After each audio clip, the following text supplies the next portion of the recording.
Rajkot market yard શાકભાજીના ભાવ તારીખ 22/7/2025। લીંબુ 100 રૂપિયાથી 400 રૂપિયા, પપૈયા 200 રૂપિયાથી 250 રૂપિયા, બટેટા 180 રૂપિયાથી 351 રૂપિયા, ડુંગળી સૂકી 98 રૂપિયાથી 305 રૂપિયા, ટમેટા 500 રૂપિયાથી 800 રૂપિયા, ચૂરણ 1200 રૂપિયાથી 1600 રૂપિયા, કોથમરી 300 રૂપિયાથી 500 રૂપિયા, મૂળા 230 રૂપિયાથી 470 રૂપિયા,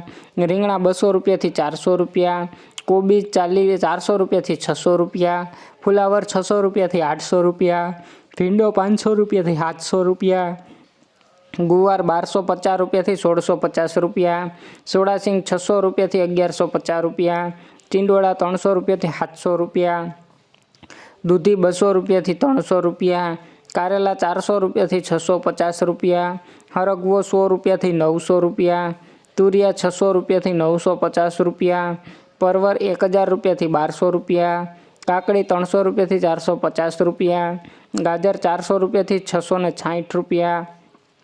કંટોલા 1800 રૂપિયાથી 2400 રૂપિયા, ગલકા 200 રૂપિયાથી 400 રૂપિયા, બીટ 350 રૂપિયાથી 620 રૂપિયા, મેથી 500 રૂપિયાથી 700 રૂપિયા, ડુંગળી લીલી 200 રૂપિયાથી 400 રૂપિયા, આદુ 600 રૂપિયાથી 800 રૂપિયા, મરચાં લીલા 800 રૂપિયાથી 1000 રૂપિયા, મગફળી લીલી 600 રૂપિયાથી 1200 રૂપિયા, મકાઈ લીલી 200 રૂપિયાથી 400 રૂપિયા। રોજ રાજકોટ માર્કેટ યાર્ડ શાકભાજીના ભાવ જાણવા માટે અમારી ચેનલને લાઇક કરો, શેર કરો અને સબસ્ક્રાઈબ કરો મિત્રો।